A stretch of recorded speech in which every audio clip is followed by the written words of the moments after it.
How to write good sentences. I wrote the word dog on the board. Then I asked my students to write a sentence using the word. 10 different students wrote 10 different sentences. Here's what they wrote. Let me read their sentences for you, shall I?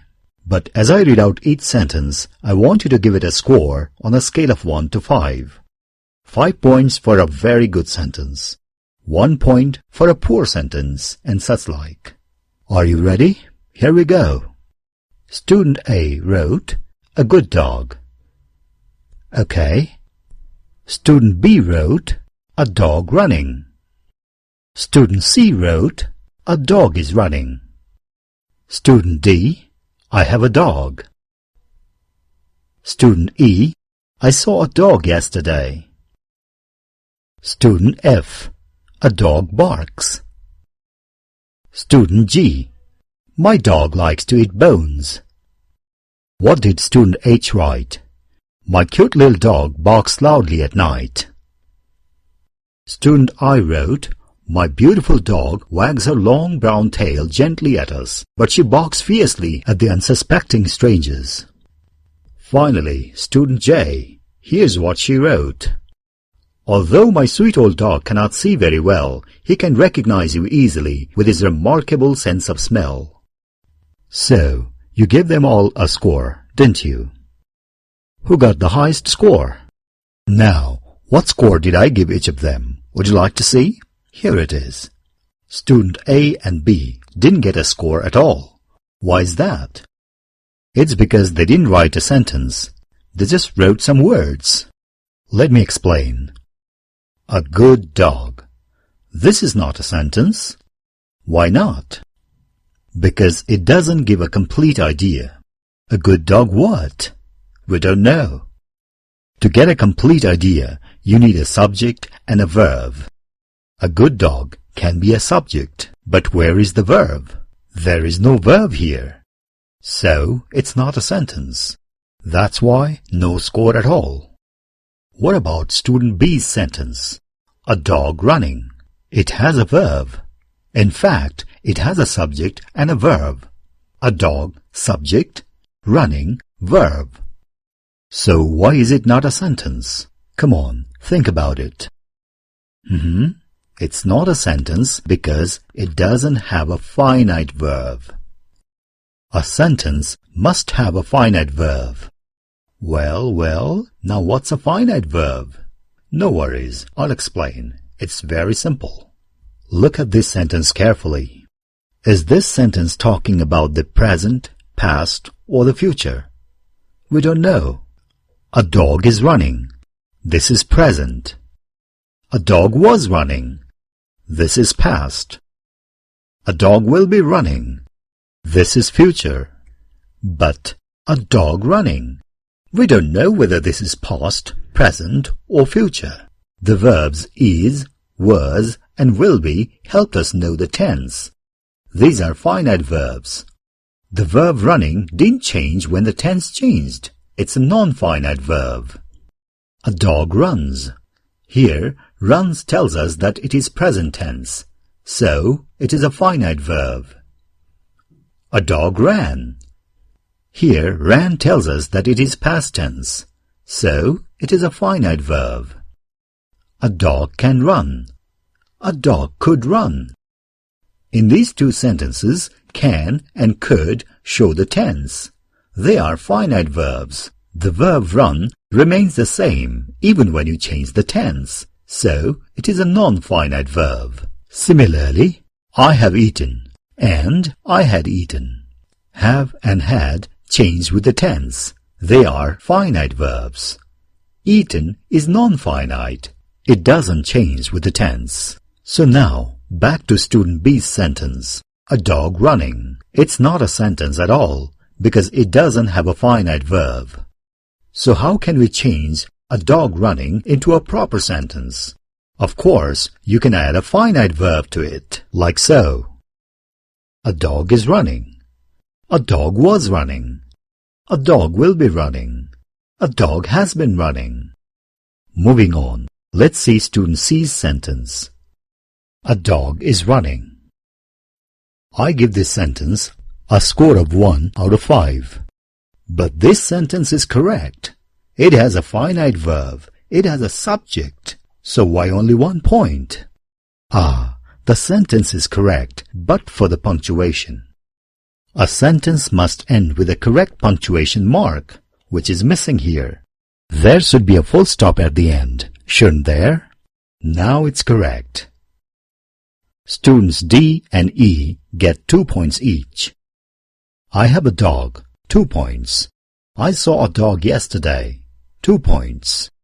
Why only 2 points? There's a reason. Suppose I give you this word, changra, and you write these 2 sentences. I have a changra. I saw a changra yesterday. These sentences look fine. In fact, they are perfectly correct sentences grammatically. But what if I ask you what's a changra? Do you know its meaning? You most probably don't, but still you wrote the sentences. So you see, students sometimes write these kinds of sentences to fool the examiner. But the examiners are smart fellows, you know. They expect you to write sentences wherein you make the meaning of the word clear. If someone wrote, I saw a smelly changra with long horns, I'd give them a high score. Because this sentence makes the meaning of the word changra clear. Something that has horns and is smelly. Well, it's the local Nepali name for the Himalayan goat. 3 points each for student F and student G. A dog barks. My dog likes to eat bones. Both good and grammatically correct sentences. Both these sentences have a subject. They have a finite verb too. And they bring out the meaning of the dog. From these sentences, we know a dog is something that barks and likes to eat bones. Very good indeed. But you can do better. How much better? Have a look at the sentence written by student H. My cute little dog barks loudly at night. This is the kind of sentence that makes your teacher happy and that helps you to score higher in an IELTS or TOEFL test. So, what's so good about this sentence? Well, this sentence is not only grammatically correct and meaningful, but also strong and expressive. How so?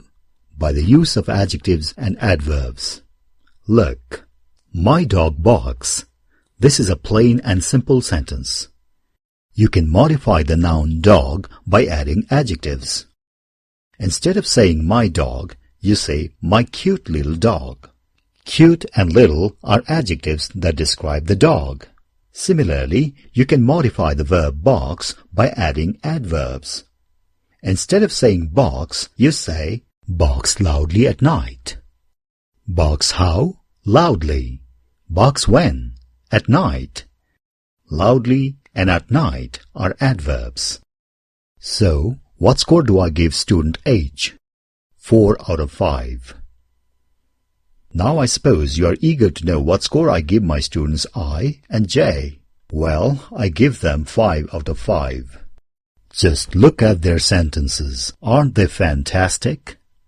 Let's look at each one separately. Here's student I's sentence. My beautiful dog wags her long brown tail gently at us, but she barks fiercely at the unsuspecting strangers.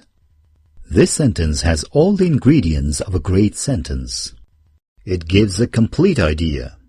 It has good subject-verb combinations. The punctuation is correct. It is meaningful. Nouns and verbs are modified by adjectives and adverbs. It uses powerful vocabulary. And then, there's one more quality about this sentence. It's not a simple sentence. It's a compound sentence. What's a compound sentence? A compound sentence is a combination of 2 or more simple sentences. These simple sentences are joined together by coordinating conjunctions, which are and, but, or, nor, for, yet, and so. In the compound sentence above, the coordinating conjunction used is but. You can use compound sentences to express your ideas in much better ways. Now, student J's sentence. Although my sweet old dog cannot see very well, he can recognize you easily with his remarkable sense of smell. This sentence, like the one before, is a perfect example of a great sentence. Student I's sentence was a compound sentence, but student J's sentence is not a compound sentence. It's a complex sentence. Now, what's a complex sentence? A complex sentence has two parts. The main part, also called the main clause, and the dependent part, also called the dependent clause. Look at this example. Although I was sick, I went to school. I went to school although I was sick.